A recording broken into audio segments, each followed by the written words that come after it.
So the motivation for this talk is the idea of quantum advantage. So performing a task efficiently on a quantum computer that is intractable for classical computers to perform. And we're quite fortunate that this has actually happened already. So there were demonstrations of quantum advantage by groups at Google and the University of Science and Technology in China recently. And I just want to take a step back for a second and discuss about what are the possible ways in which we can achieve quantum advantage at a very high level. And from my perspective, there are basically three approaches. So one is the so-called algorithmic path to quantum advantage, where we take some problem that we believe, like we have very good expectation that it should be hard classically, and for which we also know efficient quantum algorithms, and maybe ideally one that's also efficient to verify, so where we can check the answers efficiently. So one such example is factoring. And so one way to demonstrate quantum advantage would be, build a quantum computer and factor a really large number. And then this would be something that we can check. Unfortunately, the problem with doing this is that performing Shor's algorithm, this factoring algorithm, it seems like it's not something we could do with the devices that we have nowadays or even in the near future, because these devices are subject to noise and imperfection. And to really run Shor's algorithm, you would need a quantum computer that operates almost perfectly in the instructions it performs. So you need what's called a fault-tolerant quantum computer. The second approach to quantum advantage is what's been done by Google and USTC, is the so-called sampling approach. So here, the task is to sample from some probability distribution, where again, we have some evidence from complexity theory that classically it should be hard to sample from this distribution, but where quantumly we know that we can sample from it efficiently. And the idea is that these distributions are usually easy to sample from, even with like very simple quantum circuits. So in particular, it's been shown that if you have a random quantum circuit, then sampling from the output of that circuit should be classically intractable. And so this makes this approach like very appealing to do with near-term devices, because you don't need very large circuits and you don't need that many qubits to do a demonstration of advantage in this form. Unfortunately, the problem with this approach is that all known ways to do this are intractable in terms of verifiability. So if you actually want to check that the quantum computer sampled from this distribution, the only way we know how to do this check is by expending exponential time classically. So it's extremely inefficient to check. And so the larger you make your demonstration of quantum advantage, the harder it becomes to verify it. And pretty soon it becomes practically impossible to verify. And there's also another subtle point here, which is that the way they actually test that you're sampling from the distribution, this has to be like some sort of decision-like check, where you say you're either sampling from this or not. And this test that you perform on the samples that you get, we don't have such a good understanding of how hard it is to succeed classically in this test. So maybe there's an efficient classical algorithm that doesn't actually sample from the distribution, but it's just generating samples that pass whatever test you have for the samples. And this is called spoofing. So the hardness of this spoofing is not as well understood as the hardness of sampling. So this brings me to the third approach, which is what I'll talk about today, which is the interactive way of doing quantum advantage. So here the idea is that instead of giving the quantum computer a fixed problem to solve, you will kind of interact with the quantum computer. You will delegate something to it based on its responses. You will then tell it to do something else and so on. We'll see an example of this in a couple of slides. And the selling points of this approach are that it's very efficient to verify. The hardness of classically succeeding in such a test is very well understood and can be shown to reduce to the hardness of cryptographic problems that we believe are hard, like factoring or learning with errors or other problems. And what we also hope, that though we don't actually know this, but this is what I'll talk about, is we hope that we can actually do this with near-term devices. So far the kind of scaling in terms of the overhead for the quantum computer to do these interactive protocols is somewhere in between the sampling and the algorithmic approach. And unfortunately, it's more closer to the algorithmic approach than the sampling one. But what we're trying to do is to bring that down and bring it closer to the sampling approaches. Okay, so these interactive protocols, they go under the name proof of quantumness or proofs of quantumness or interactive proofs of quantumness. And as I said, it's an interactive and efficient test between a classical computer and a quantum computer. And you should succeed quantumly in this test efficiently, but classically it should be as hard as solving some hard cryptographic problem. So the protocol looks something like this. You have your classical tester, an efficient classical computer, and then you have the ostensibly quantum computer that you want to certify that it's actually doing something quantum. And the way the protocol works at a high level is that initially the classical computer will send some sort of setup instructions to set up the problem we want to perform. So say evaluate a certain function. The quantum computer will then respond with something called a commitment, which you can think of as having committed to evaluating that function that was set up in the beginning. And then based on this, the verifier will issue the classical computer. I'm getting a bit ahead of myself.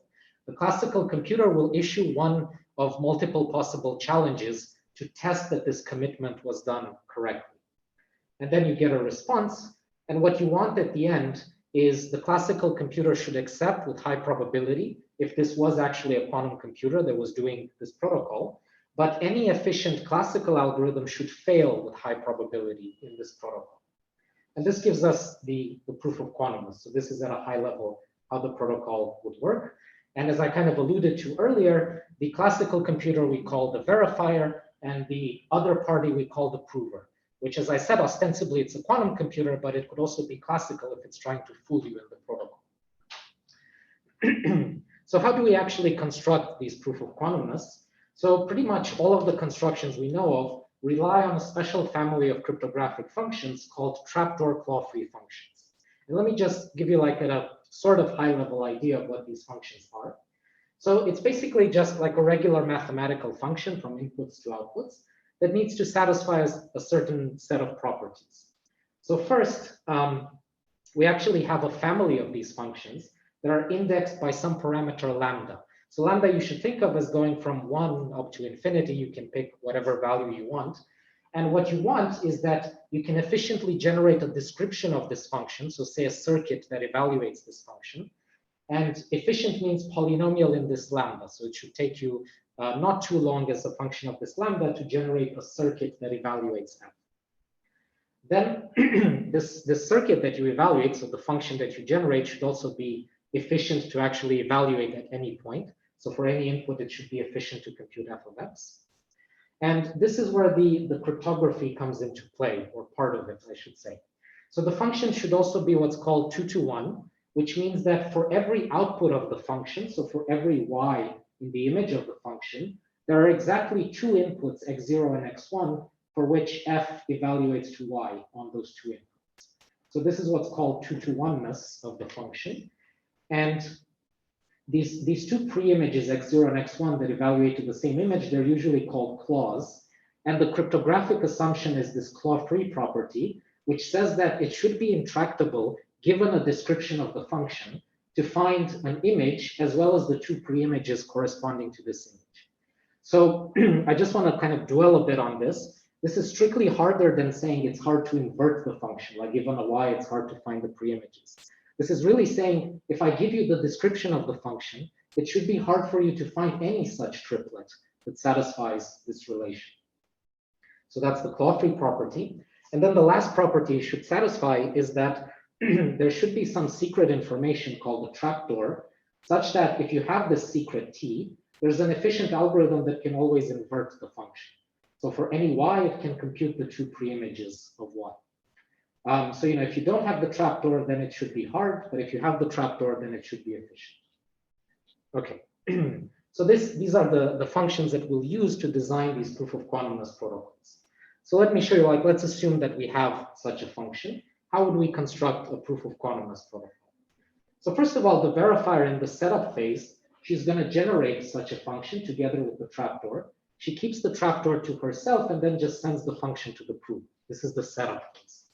The commitment, as I said, is the commitment that the prover evaluates the function. So the prover needs to respond with some point in the image of the function, some y that is in the image of the function.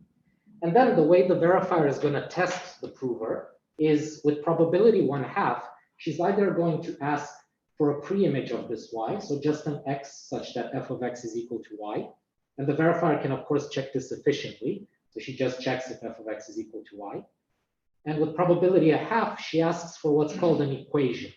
So an equation is a string D that satisfies some sort of linear relationship between both of the pre-images, so x0 and x1. So in this case, you want a D such that the inner product between D and the sum mod 2 of the two pre-images is equal to 0. So these are basically the two tests that you have. So you send the function, you ask for a y, and then you either ask for a pre-image of this y, so an x such that f of x is y, or you ask for an equation that is valid in both pre-images. And that's the whole protocol, basically. Okay. So how does the verifier check the equation? So in this case, the verifier needs to use the trapdoor because she needs to invert the function on the y to get the two pre-images x0 and x1, and then she can check the equation once she's inverted the function. So you know, the point is that the protocol is efficient for the verifier to perform. And what I want to argue now is that it's also efficient quantumly to succeed in this protocol. So how would you do this? So first of all, you start with, you know, a bunch of 0 qubits, and then, you know, it has to be a quantum computation, so somehow it needs to involve superposition. So what you're going to do quantumly is create a superposition over all possible inputs to the function, and then evaluate the function in superposition. So create this state, sum over all x of x and f of x. You've evaluated the function in superposition. And then you measure this image register where you've evaluated the function. So this will give you a certain y, a certain evaluation of the function. And it's not hard to show that this other register will collapse to an equal superposition of the two pre-images that give you that y, because the function is 2 to 1. So now what happens is you send this y to the verifier, and now the verifier is going to ask you either for a pre-image or for an equation. So if she asks for a pre-image, you simply measure this in the computational basis, this register. It's going to give you one of the two pre-images, so clearly you succeed in the pre-image test. If she asks for an equation, then you Hadamard the register and then measure it in the computational basis. And again, you can show without too much trouble that if you do this, you're going to get exactly strings D that satisfy this equation in the two pre-images.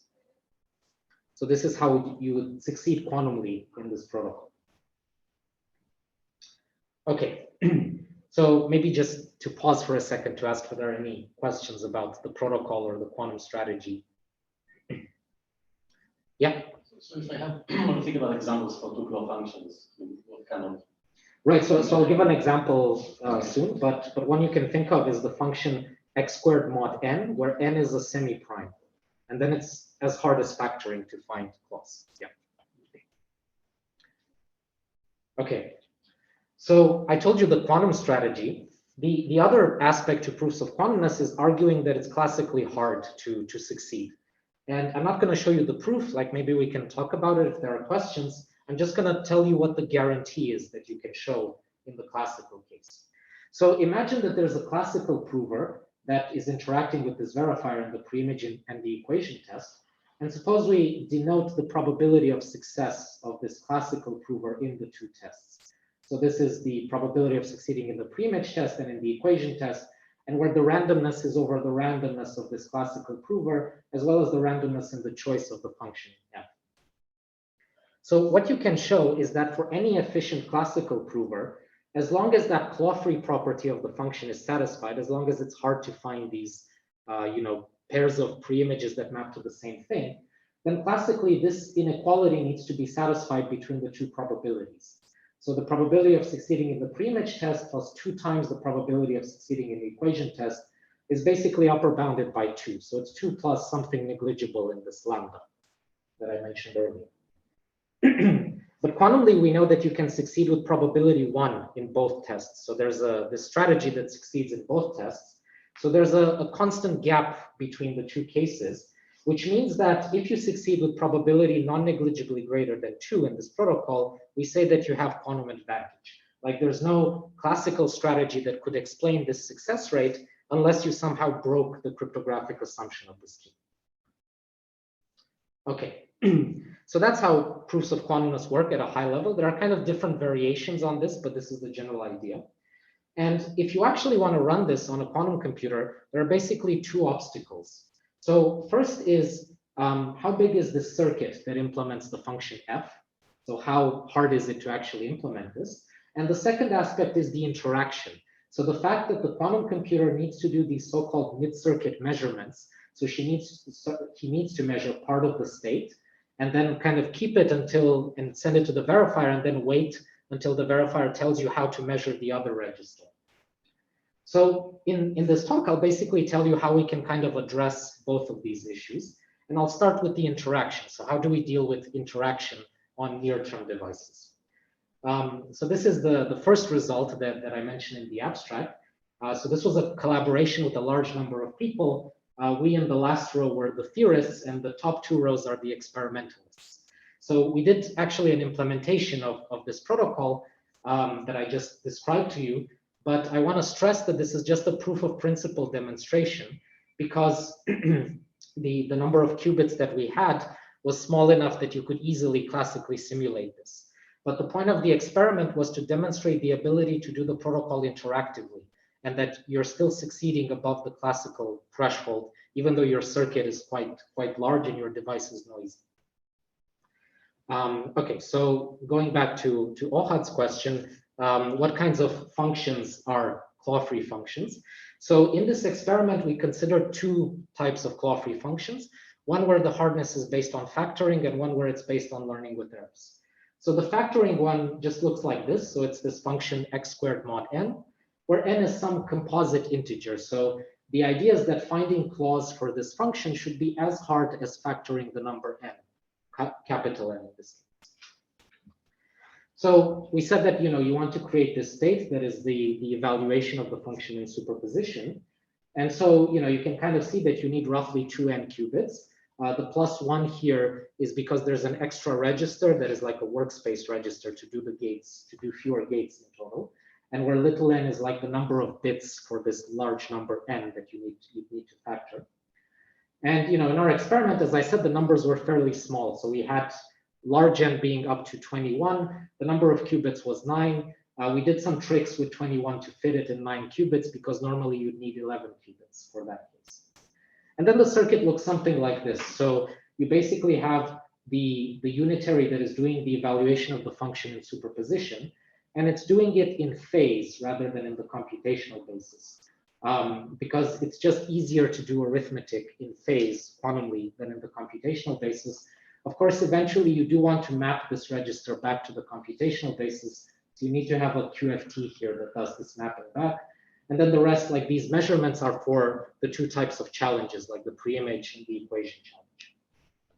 So how many gates do you need to do this circuit? So this is like the really nice aspect about this protocol. The number of gates scales almost linearly with the size of your input. So it's n log n. So it's like quasi-linear in the size of the input. For us, this meant like up to 150 gates for the instances that we have. And I should stress that you get this nice gate count assuming you have all-to-all connectivity between qubits. So this just means that you can do 2-qubit gates between any 2 qubits in the circuit, irrespective of what the underlying geometry would be, let's say. And the point here is that this circuit is much smaller than the circuit for doing factoring, for doing Shor's algorithm. That circuit scales as n cubed, whereas this one is n log n. So it's kind of really fascinating that there's a task that a quantum computer can solve that is based on the hardness of factoring, and where the quantum computer can succeed in a way that's more efficient than actually factoring the number. And that's kind of the point. That's what we're aiming for here, to try to make this as efficient as possible. So now, if you actually wanted to demonstrate quantum advantage with such an approach, sorry, is there a question? Yes. Can you hear me? Yes. I'm actually curious because I thought that the Shor algorithm is basically like run this sum of x f of x, and then you do some measurement in the QFT basis. I mean, then you do a QFT and then you measure. So why is it that different between the two? Because I think the function is different. So there it's this g to the x mod n, not x squared mod n. And to do that, I think you need to do this repeated exponentiation thing. Ah, okay, I see.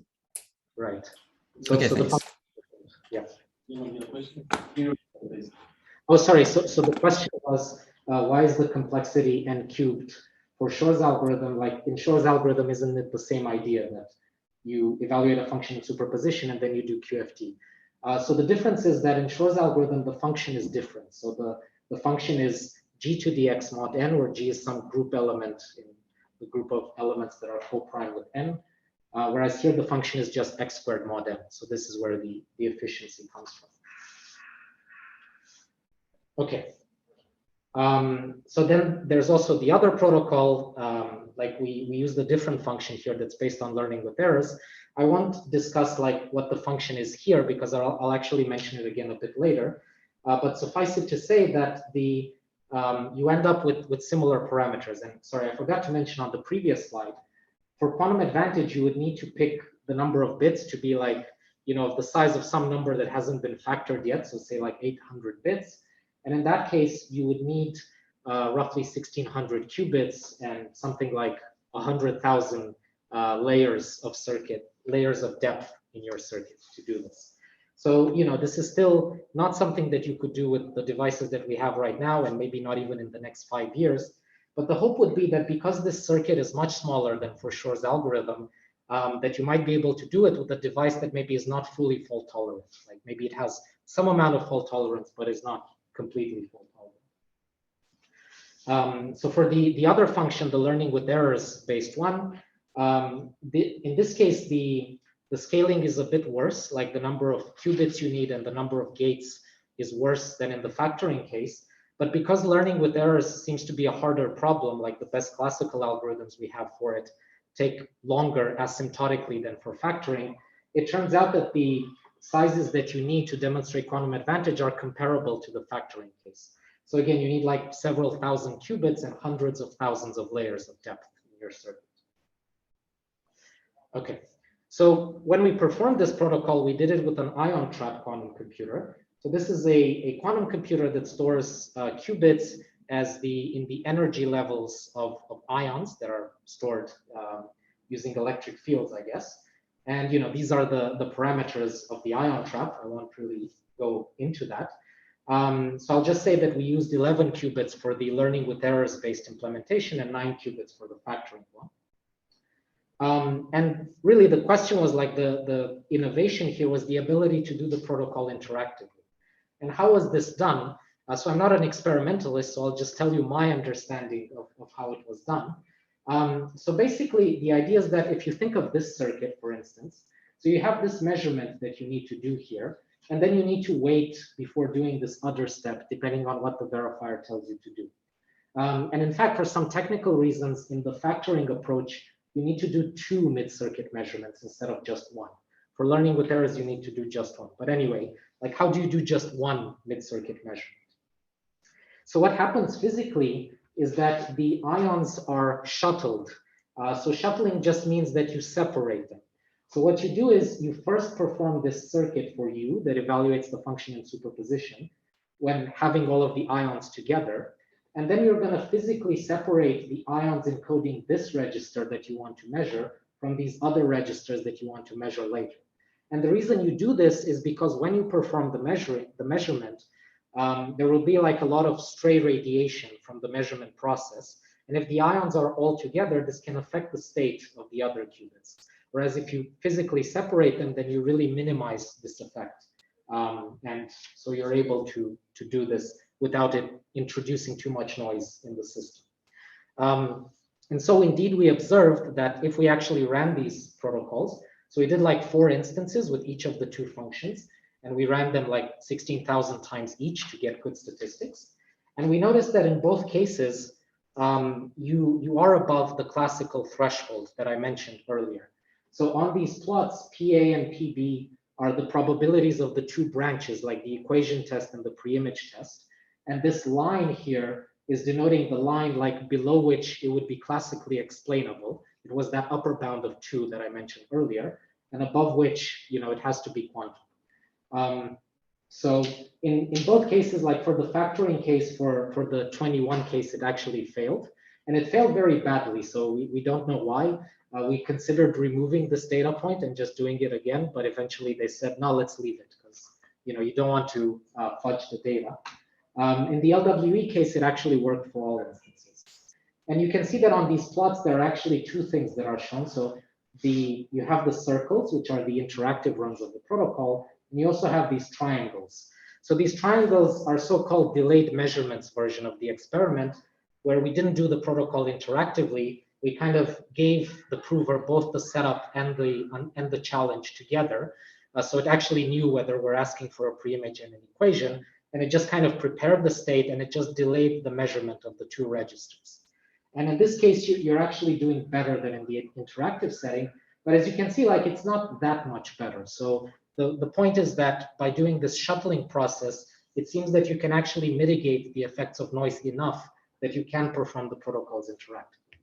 And the ultimate hope is that even if you scale this up, it should still work. Like, we should still be able to do the protocol interactively. Okay, so maybe I'll just pause for a second if there are any questions. Yep.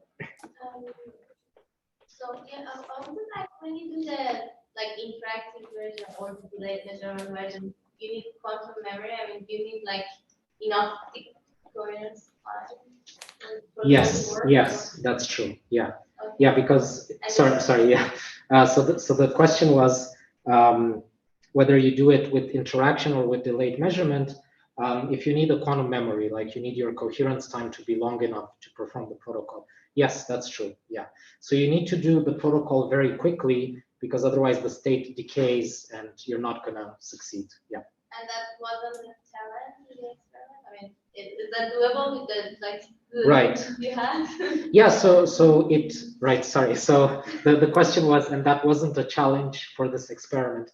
So it was a challenge, but like really the point here is that you can really only do these protocols so far with ion trap quantum computers because ion traps have like very long coherence times and very high fidelity. So for this reason, we were able to do this. If you try to do this on a superconducting device, it would not work at all, at least with the current devices. Right. Yeah. And do you have an order of magnitude of the time that can, of the time to do the interactive process? So the question was, is there an order of magnitude for the time of the interactive process? So I used to know this, but I think it's on the order of milliseconds, like 10 milliseconds or something like this.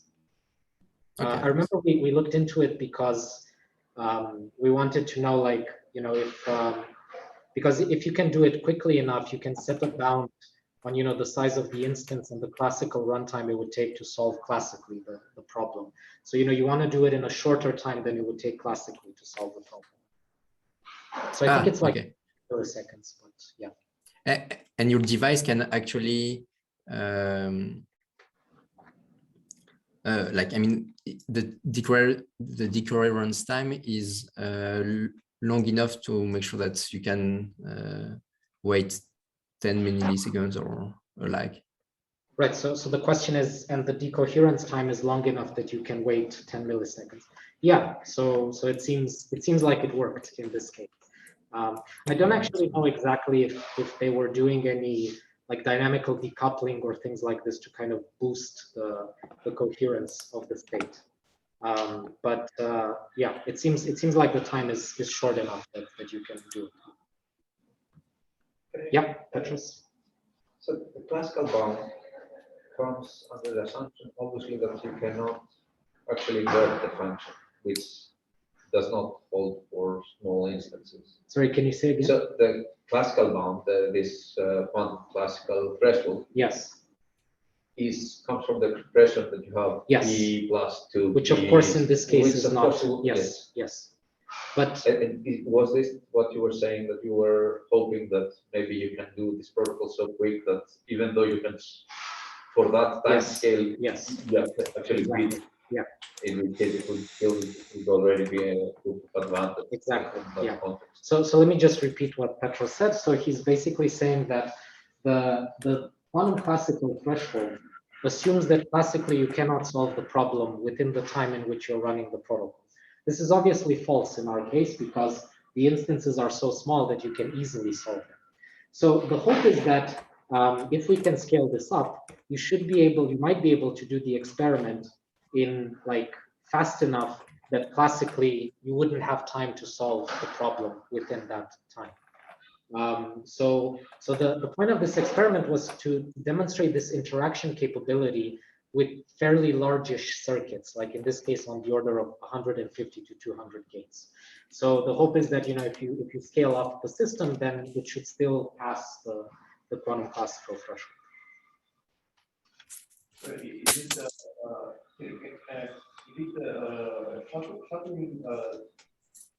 Shuttering technique using ion trap commonly used for? So the question is if the shuttling technique is commonly used. So I think, again, I'm not an experimentalist, but as far as I know, this was a new thing that they did. I think it's been done in some previous experiments, but it's never been done interactively, like in the way that it was done here. Because the problem is when, like, you have to be very careful when you do this shuttling, because the way you move the ions is with electric and magnetic fields, and these can perturb the state of the quantum system. So it was, you know, the novelty here was that they could do it in such a way that it didn't perturb, and you could still perform the protocol. Okay, and it's also the device specific. Yes, so the question was, is it device specific? It is, yes.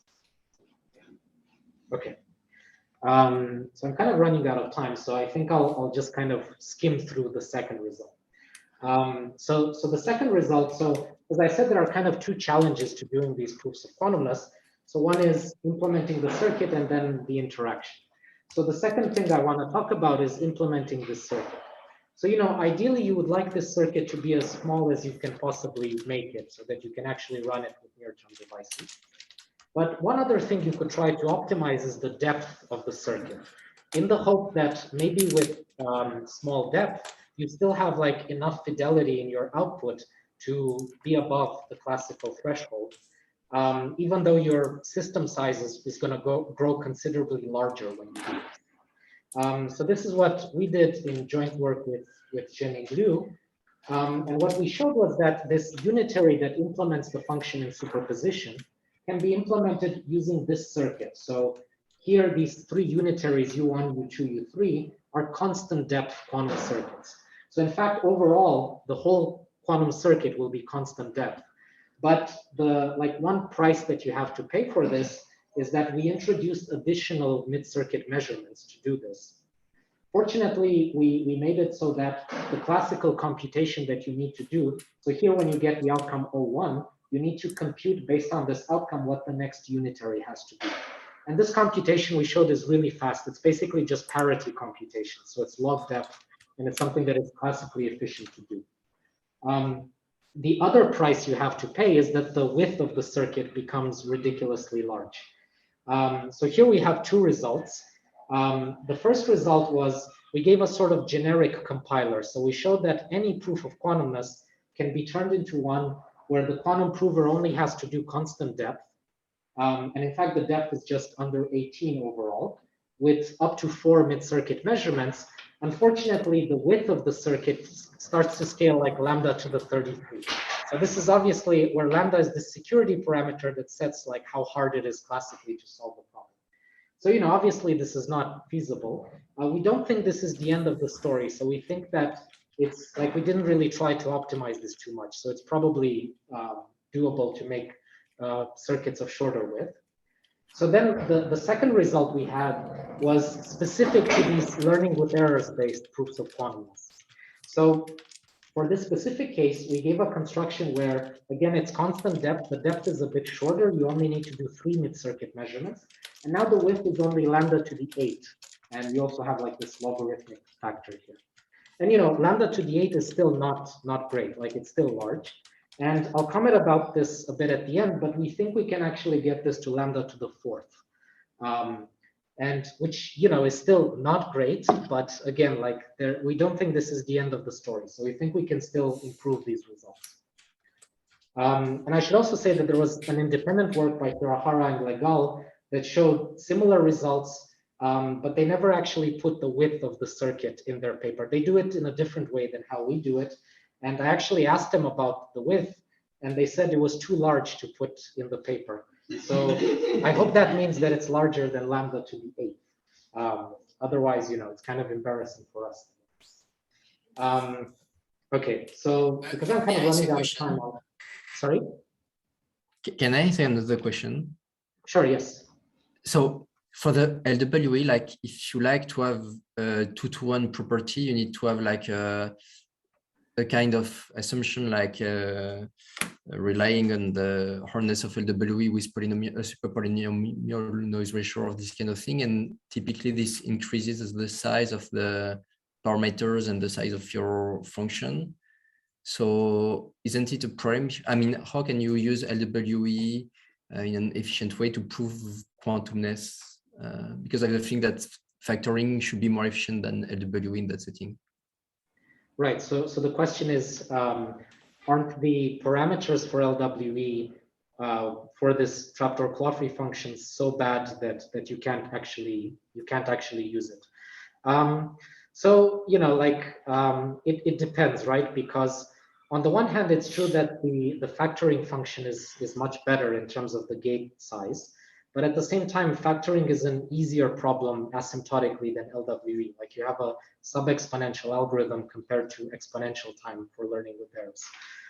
The other thing I'll say is that what we really exploited for this result is the fact that LWE, because it uses only linear operations, you can very easily parallelize it, which let us show this result of constant depth with a width that is maybe not too ridiculously high. Like maybe we can push the width to be lower.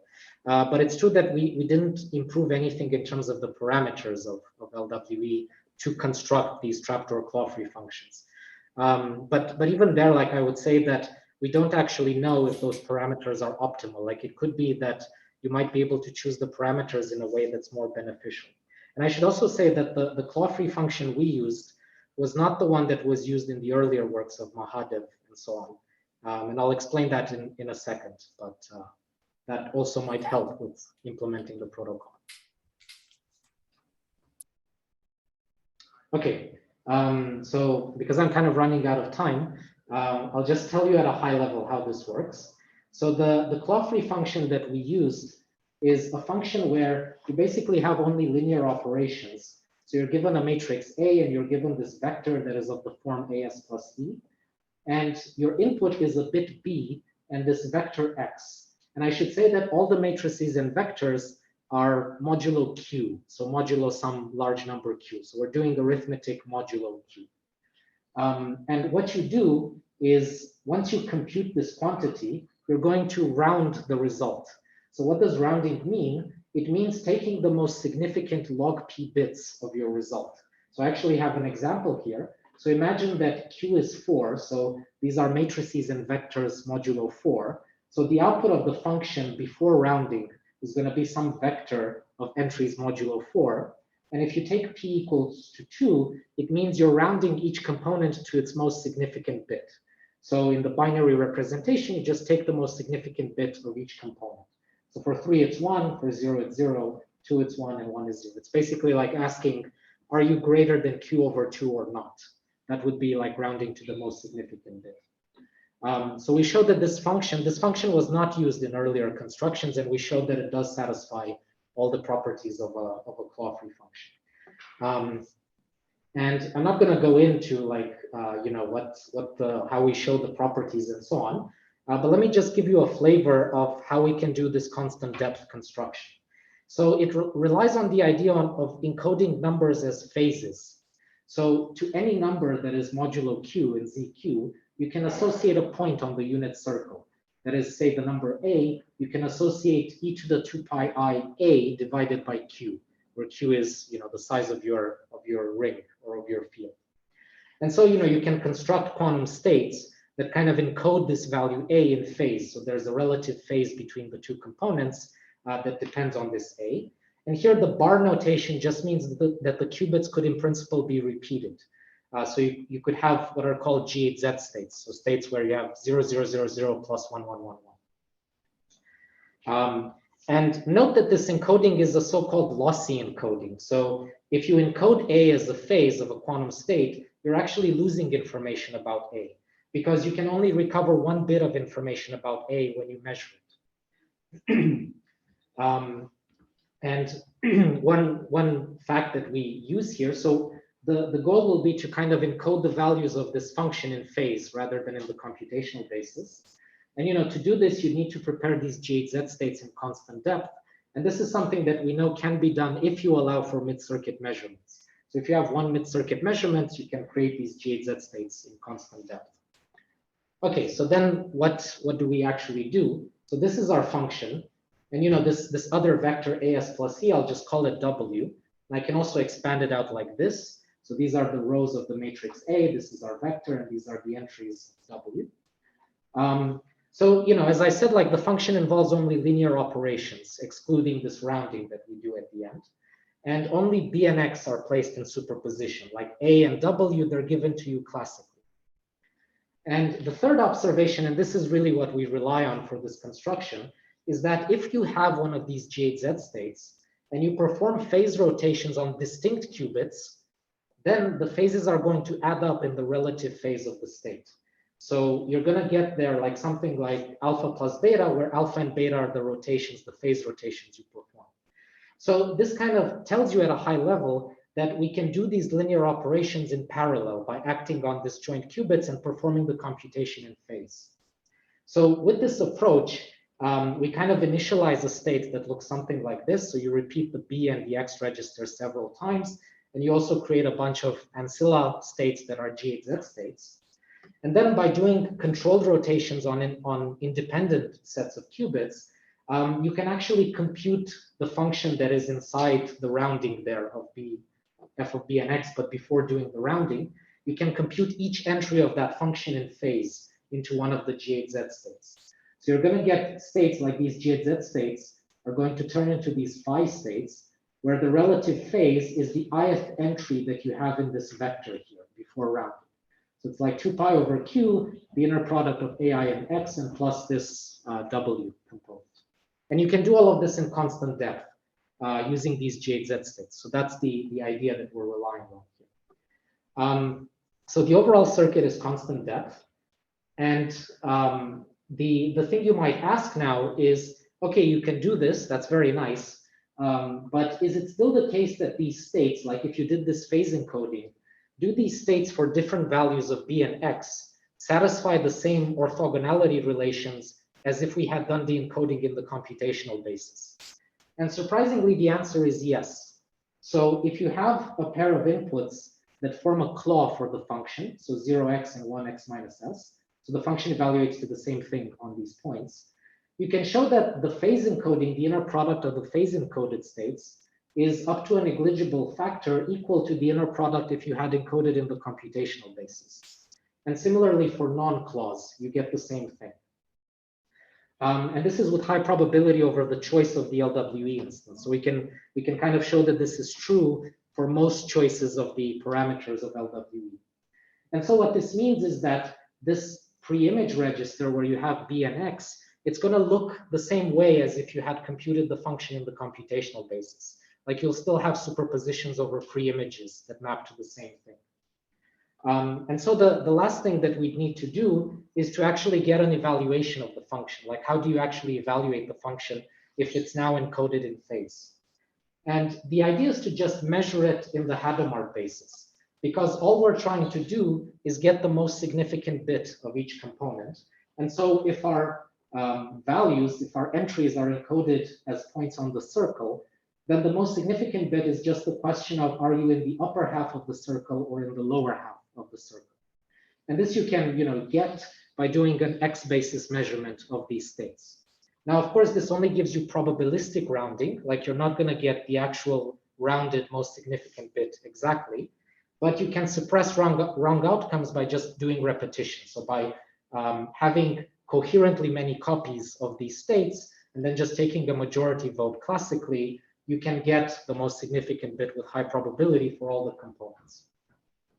Okay, so there's a question here of how many repetitions do you need to do, and this was just for the most significant bit. You can do this for the other most significant bits as well, as long as your p is much smaller than q, like polylogarithmic in q. You can still do this whole process, and this is the case in our case. So it's fine to take p to be polylogarithmic in q. And the added feature that you get from this construction is that you also get some amount of noise robustness.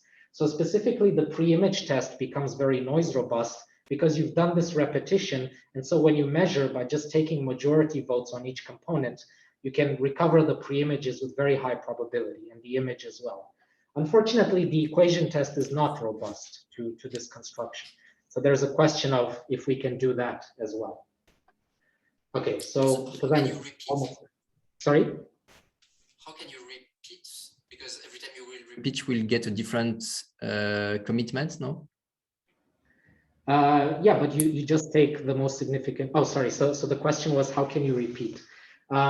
So the reason you can repeat is because even if you didn't repeat and you measured each of these components, we can show that even with this probabilistic rounding, the state in the pre-image register will collapse to the equal superposition of the two pre-images. So even by just measuring each of these things once, you've kind of determined that state. So now if you imagine that you are only looking at one branch of the superposition, then when you repeat, clearly you're going to just recover the, like it's always going to be the MSB for that particular branch in the superposition. Ah, okay. Right. Okay, thanks. Yeah. Okay. So to kind of sum up, I talked about these proofs of quantumness and how they might be a path towards demonstrating quantum advantage with near-term devices. And as I said, there are kind of two challenges, the size of the circuit and the interaction. And we think we can address both of these challenges, or at least this is the hope. And so one thing I wanted to mention is that regarding this second result with the constant depth implementation, it's a question of if this repetition is even necessary. Like, because as I said that even if you don't repeat, you're going to get like a noisy version of Y with very high probability, and you're going to determine the state in the first register. There's a question of, even from this probabilistic rounding, if you could somehow extract an evaluation of the function that would be good enough to do the protocol. And if you could do this, then the overall size of your, like the number of qubits will scale as lambda to the 4th instead of lambda to the 8th. So this repetition is really killing us in terms of the width of the circuit. But if we don't have to do it, then we would get a much more efficient construction. And there's also like a nice trade-off here between depth and width with this G8Z construction. So by that, I mean, you actually get that the product between the depth of the circuit and the width of the circuit has to be lambda to the 4th, which means, for instance, you could take each one of them to be lambda squared. And then you would get, again, like maybe not too many gates and not too many qubits, hopefully. Of course, there are also the constant factors in front, which I don't know what they are. They're probably very high. But the hope is that to ultimately optimize this as well. And so, what we'd still like to do is to see if we can come up with more efficient constructions, to see if we can make them more noise robust, and maybe looking into approaches that are not based on these TCF functions for doing these interactive proofs of quantumness. Okay, so with that, thank you, and I'm happy to take more questions if there are any.